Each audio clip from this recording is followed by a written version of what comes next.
Muito bem, pessoal, vamos dar prosseguimento ao nosso curso. E hoje a gente vai abordar o processo de abolição da escravatura no Brasil, que é um episódio histórico extremamente relevante, extremamente significante, processo muito importante que nos ajuda a compreender de que maneira que ocorreu o processo gradual de emancipação dos cativos no Brasil.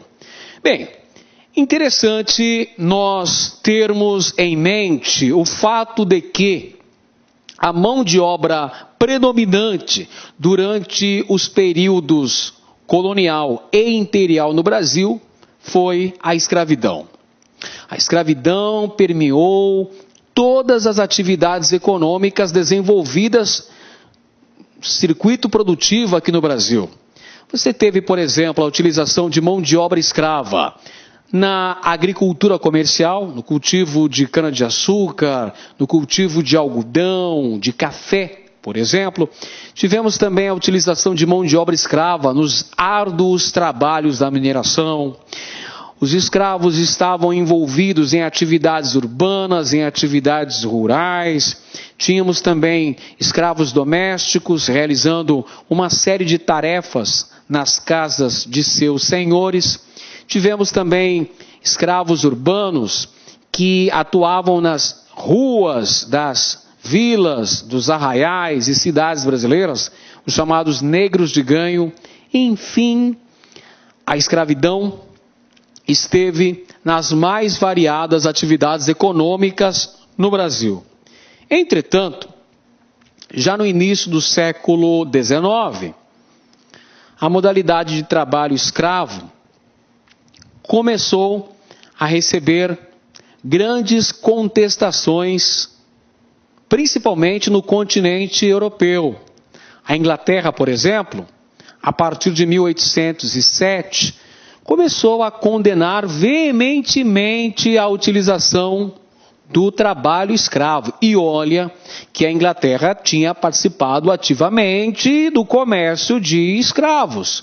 Do porto de Liverpool, por exemplo, partiram vários navios negreiros. Mas agora a postura é diferente.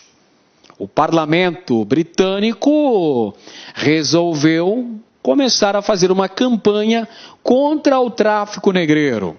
Não por meras razões humanitárias, mas principalmente por razões econômicas. Portanto, a Inglaterra, ela aboliu o trabalho escravo, nesse contexto do início do século XIX, e começou a fazer críticas contumazes ao tráfico negreiro e também à mão de obra escrava. Até porque escravo não recebe salário.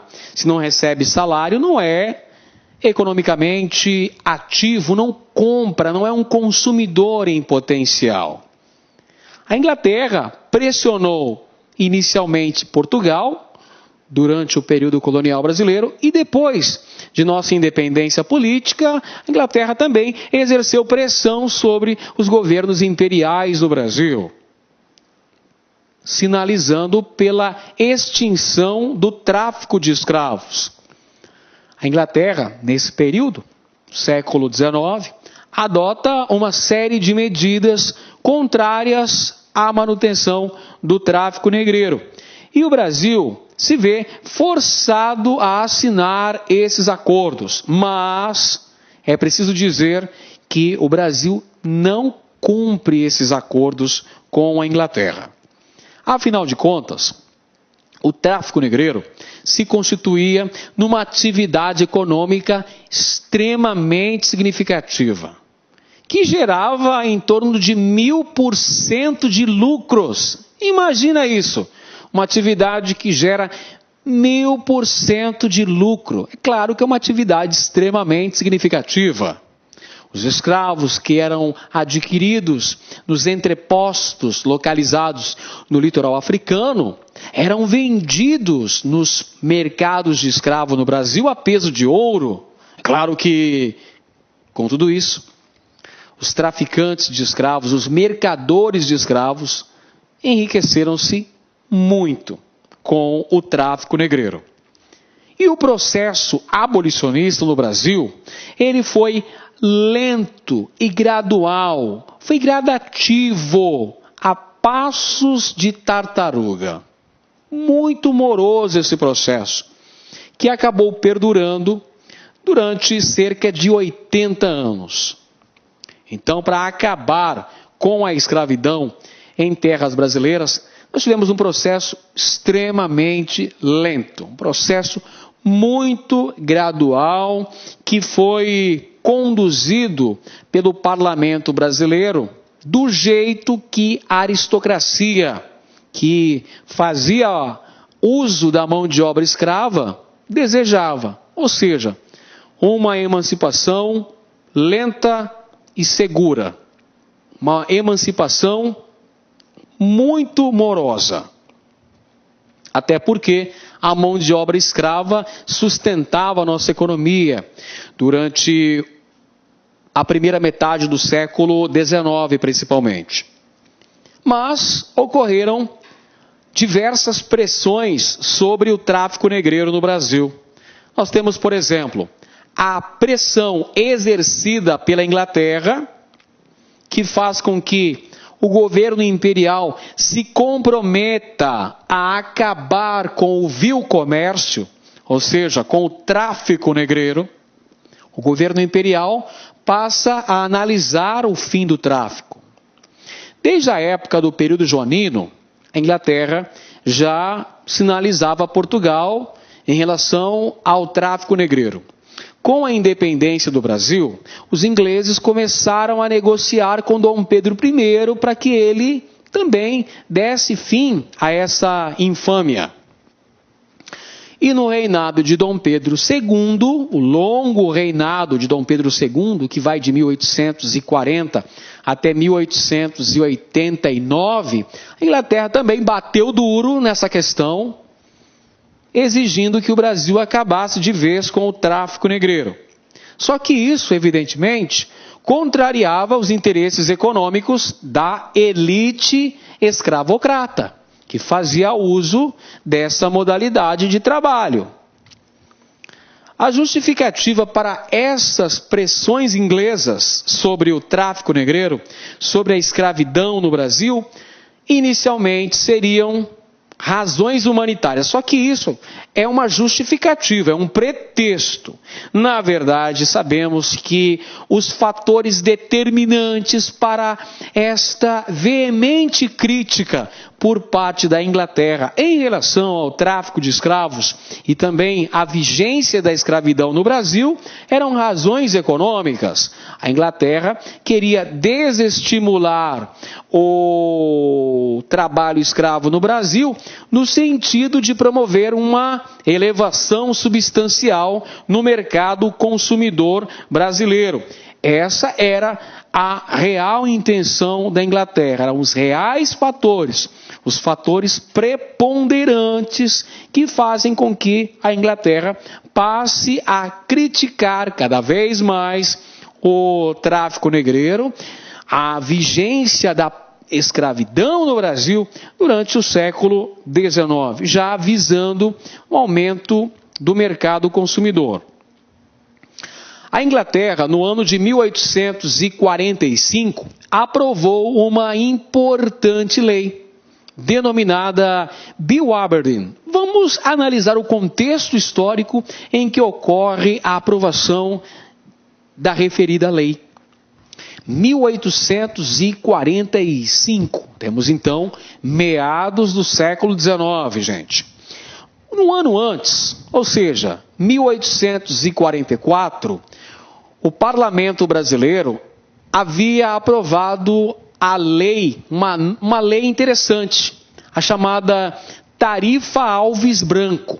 Pois bem, essa tal Tarifa Alves Branco elevava de maneira substancial a cobrança sobre mercadorias importadas, produtos importados que entravam nas alfândegas brasileiras.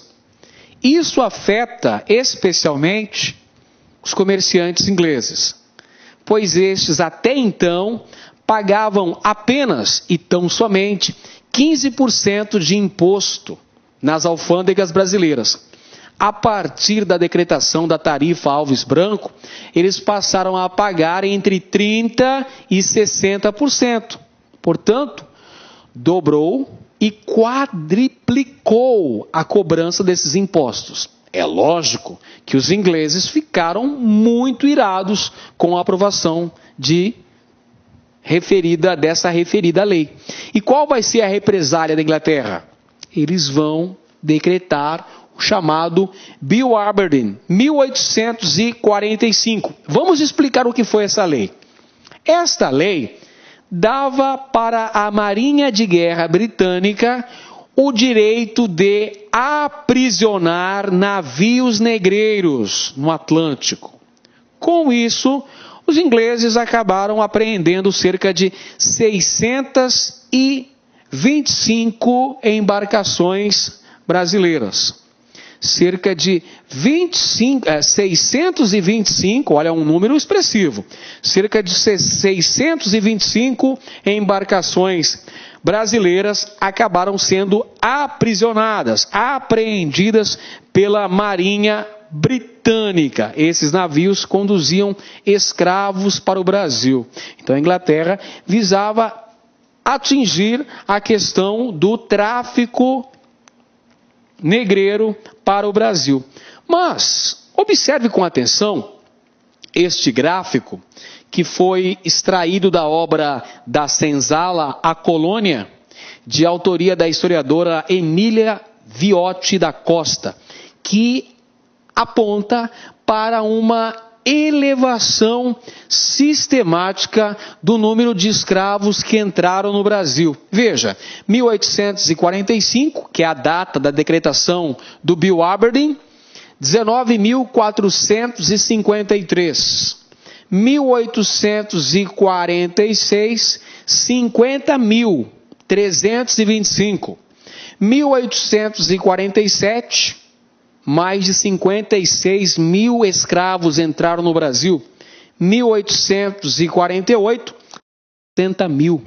Então, apesar da proibição decretada pela Inglaterra, continuaram a entrar no Brasil um grande contingente de africanos escravizados. Evidentemente que era impossível para a Marinha de Guerra britânica policiar toda a extensão do Atlântico. Então, evidentemente que muitos navios negreiros continuaram fazendo o intercâmbio África-Brasil e conduzindo milhares de negros escravizados para o Brasil.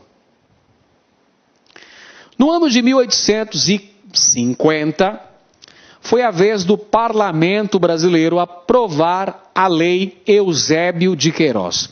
Eusébio de Queiroz era ministro da Justiça. E essa lei determinou a proibição do tráfico intercontinental de escravos. Isto é, a partir desta data, se tornava proibida a entrada de escravos provenientes da África no Brasil.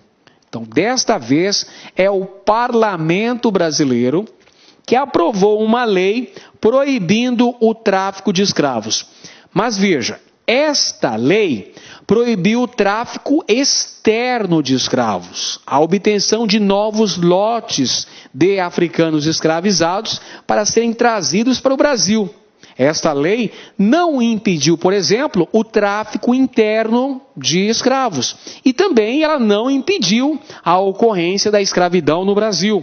Mas ela atingiu a estrutura do modelo escravista brasileiro, na medida em que era proibida, a partir de então, a vinda de escravos provenientes da África para o Brasil. Diante da impossibilidade de trazer novos escravos africanos, foi tentado o tráfico interprovincial. isto é, a transferência de escravos de regiões decadentes, principalmente as áreas nordestinas, para regiões mais influentes do ponto de vista econômico, leia-se as áreas cafeeiras da região sudeste do Brasil. Entretanto, meus amigos, nós temos que sublinhar também que esse tráfico interprovincial de escravos não conseguiu suprir a demanda de escravos, que era cada vez maior, por conta da própria expansão da lavoura cafeeira nesse período no Brasil. Então, nesse contexto, da segunda metade do século XIX, nós temos... Olá, meus amigos, minhas amigas, sou o professor Luiz Antônio de Carvalho. Estou aqui para fazer um convite muito especial para você que está se preparando para o concurso da PM Alagoas 2018. Edital publicado, edital na praça, são 500 vagas disponíveis para o cargo de soldado combatente. E claro, nós aqui da Lá Concursos, nós estamos oferecendo um curso completaço, ponto a ponto do edital, podem ter certeza disso, claro, não precisa nem dizer, mas eu gosto de reafirmar, super atualizado. Gente, a melhor proposta pedagógica, o melhor custo-benefício, com o professor que você acabou de assistir essa videoaula, com o nosso professor que você acabou de assistir a videoaula, o melhor custo-benefício por apenas 10 parcelas de R$ 35,00, você poderá assistir quantas vezes quiser e na hora que desejar. Bacana, meus amigos? Convido vocês a conhecer o nosso curso, você não vai se arrepender. Professor, eu quero ficar sabendo de informações do concurso, né? Nós aqui da Lá Concursos, inclusive nós estamos preparando uma bateria de aulões ao vivo, né? O nosso canal no YouTube é um canal muito poderoso, um canal aí que nós temos bastante inscritos e claro que a gente vai atender de uma forma bastante atenciosa o concurso da PM. Então, convido vocês a enviarem um e-mail para 659-9971-9373, que nós vamos fazer uma lista de transmissão exclusiva para a PM de Alagoas. Basta enviar um WhatsApp, né, com a PM Alagoas, né, PM LA, que nós vamos estar encaminhando informações, dicas, exercícios, avisos, né? Vamos colocar toda a nossa equipe de marketing da LAC Concursos aí à disposição de você que vai estar estudando da PM Alagoas. Bacana, meus amigos? Espero vocês aqui na LAC. Clique LAC.